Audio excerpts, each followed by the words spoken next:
बोलो शंकर भगवान की जय। अब हम आपको शिव महापुराण में महावाक्यों के तात्पर्य तथा योग पट्ट विधि का वर्णन की कथा विस्तार पूर्वक सुनाते हैं। उससे पहले हम आपको एक ऐसा दुर्लभ उपाय बताते हैं कि जिन्होंने इस उपाय को किया है उनके सारे कार्य बने हैं। और वो उपाय क्या है? आप 7 मोमबत्ती लें, 5 मोमबत्ती शिवालय में जलाएं, 2 मोमबत्ती अपने घर के दरवाजे पर जलाएं। कब? सोमवार को। कितने बजे? शाम को 5:45 से 6:15 के बीच में जलाएं। ऐसा 21 सोमवार आपको करना है। 21 सोमवार में जो निर्धन होते हैं वो धनवान हो जाते हैं। जिनके संतान नहीं होती है उनको संतान की प्राप्ति होती है। और जो कर्ज के जाल में फंसे हुए हैं वो कर्ज के जाल से निकल जाते हैं। किसी बच्चे की शादी नहीं हो रही, वो भी 21 सोमवार में हो जाती है। कोई ऐसा कार्य नहीं है जो आप सोच करके जलाएंगे 21 सोमवार जो कार्य पूर्ण ना हो। ये मेरे भोले बाबा ओगरदानी सब कुछ देते हैं। बस आप इस नियम को करो और करके देखो, फिर बताना कमेंट बॉक्स में। बोल शंकर भगवान की जय।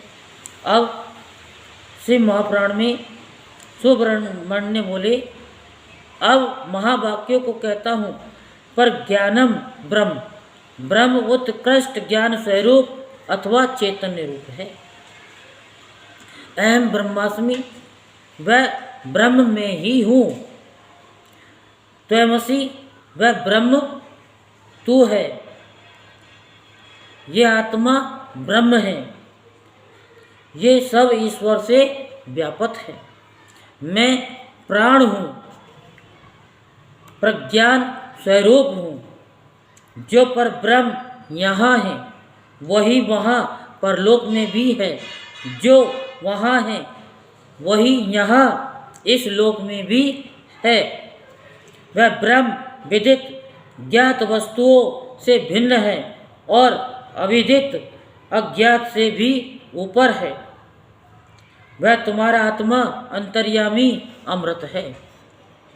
वह जो ये पुरुष में है और वह जो ये आदित्य में है एक ही है। मैं परापर स्वरूप परात्पर पर ब्रह्म हूँ। वेदों, शास्त्रों और गुरुजनों के वचनों से स्वयं ही हृदय में आनंद स्वरूप ब्रह्म का अनुभव होने लगता है।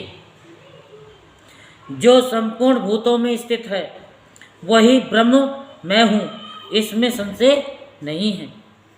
मैं तत्व का प्राण हूँ, पृथ्वी का प्राण हूँ। मैं जल का प्राण हूँ, तेज का प्राण हूँ। मैं वायु का प्राण हूँ। मैं आकाश होने के कारण मैं अद्वितीय परमात्मा हूँ। ये सब निश्चय ही ब्रह्म है। मैं सर्व रूप हूँ, मुक्त हूँ। जो वह है वह मैं हूँ।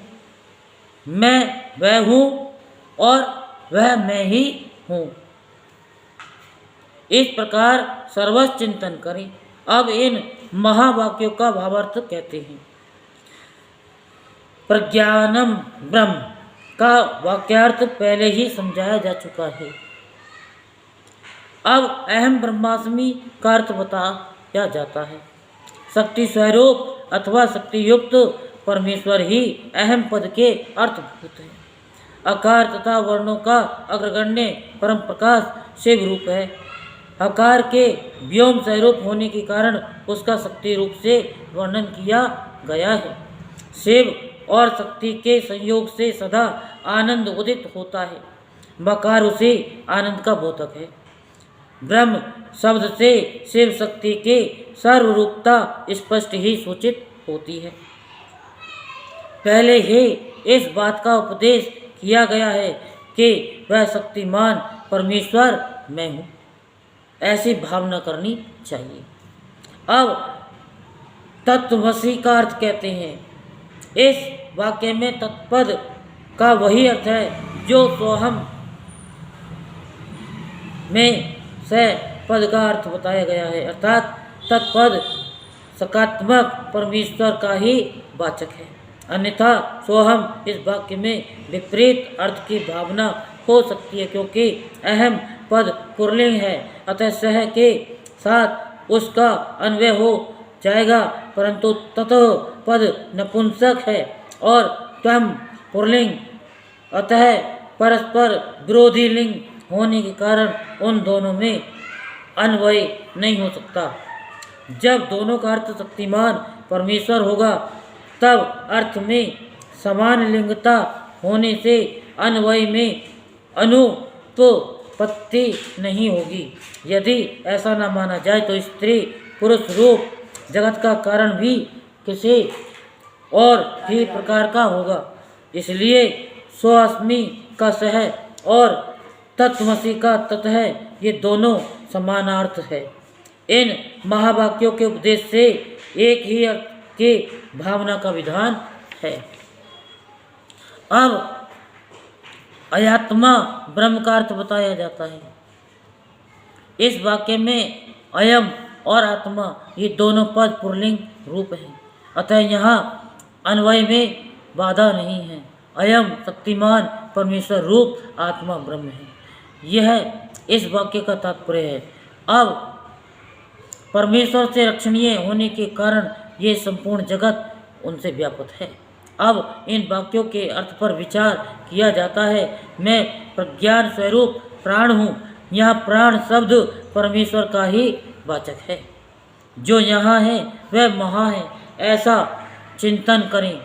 यहाँ यत तत् का अर्थ कर्म से यह और सह है, अर्थात जो परमात्मा यहाँ है वह परमात्मा वहाँ है, ऐसा सिद्धांत पक्ष का अवलंबन करने वाले विद्वानों ने कहा है। अब भाव यह है कि जो परमात्मा माँ परलोक में स्थित है वही यहाँ इस लोक में भी स्थित है। इस प्रकार विद्वानों को पहले के समान ही परम पुरुष परमात्मा रूप अर्थ यहाँ अविष्ट है। मुनि, इस वाक्य में जिस प्रकार फल की भी विपरीतता की भावना होती है उसे यहाँ बताता हूँ, सुनो। ये पद के अर्थ में प्रवृत्त हो सकता है वह विदित से भिन्न है, अर्थात जो असम्य रूप से ज्ञात है उससे भिन्न है। इसी प्रकार जो यथावत रूप से विदित नहीं है उससे भी पृथक है।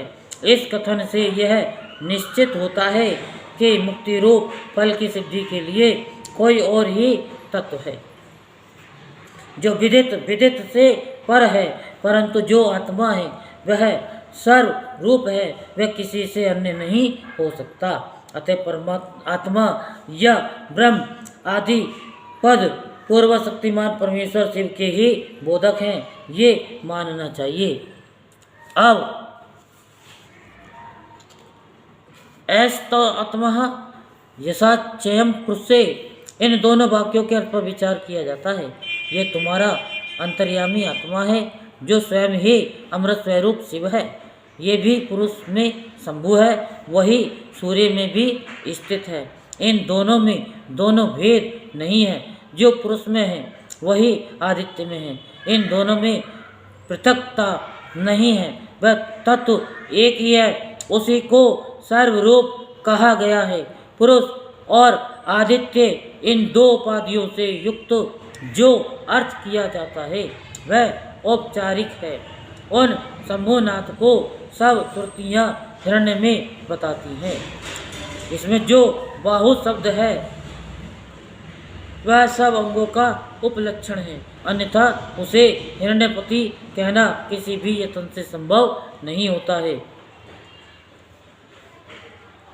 इसके द्वारा आदित्य मंडलागर्त पुरुष को स्वर्ण में दाढ़ी मूछों वाला, स्वर्ण सदृश केशों वाला तथा नख से लेकर के साग्र भाग प्रयत्न सारा का सारा स्वर्ण में प्रकाश में ही बताया गया है। अतः वह हिरण्मय पुरुष साक्षात शंभु ही है। अब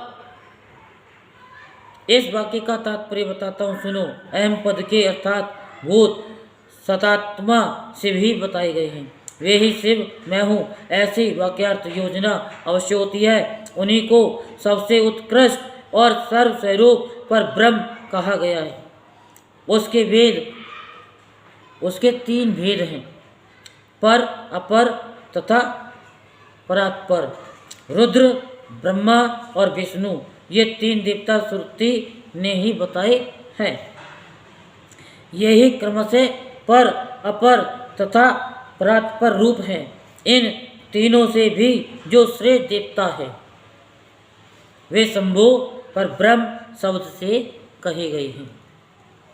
वेदों, शास्त्रों और गुरु के वचनों के अभ्यास से शिष्य के हृदय में स्वयं ही पूर्णानंद में शंभु का प्रादुर्भाव होता है।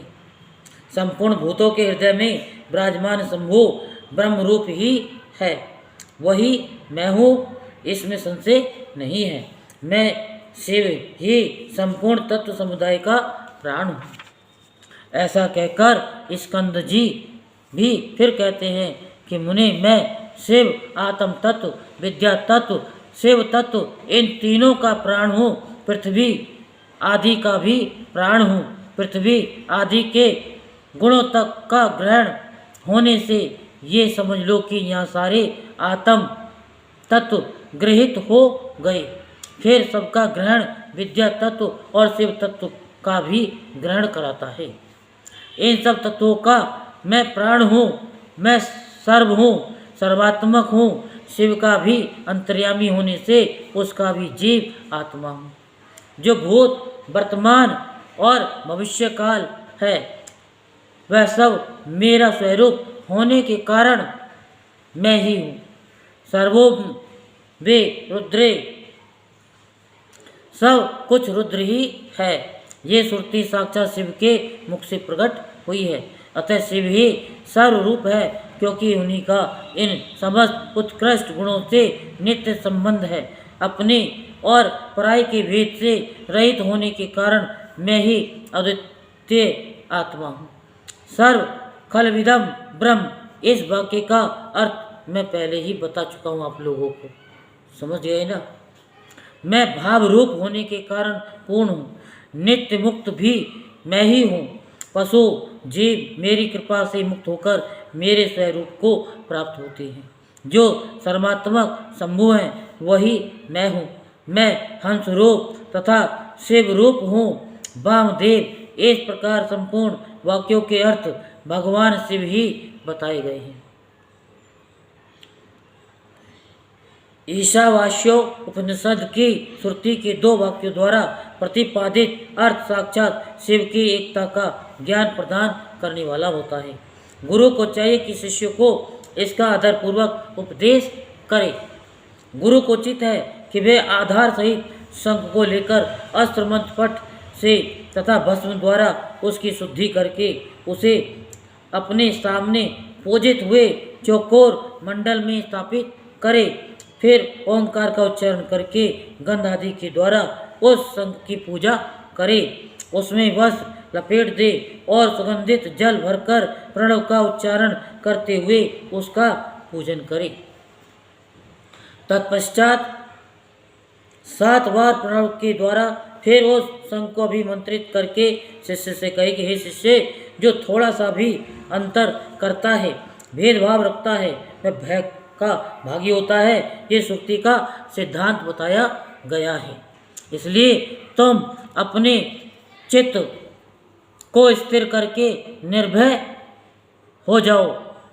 ऐसा कहकर गुरु स्वयं महादेव जी का ध्यान करते हुए उन्हीं के रूप में शिष्य का अर्चन करें। शिष्य के आसन की पूजा करके उसमें शिव के आसन और शिव की मूर्ति की भावना करें।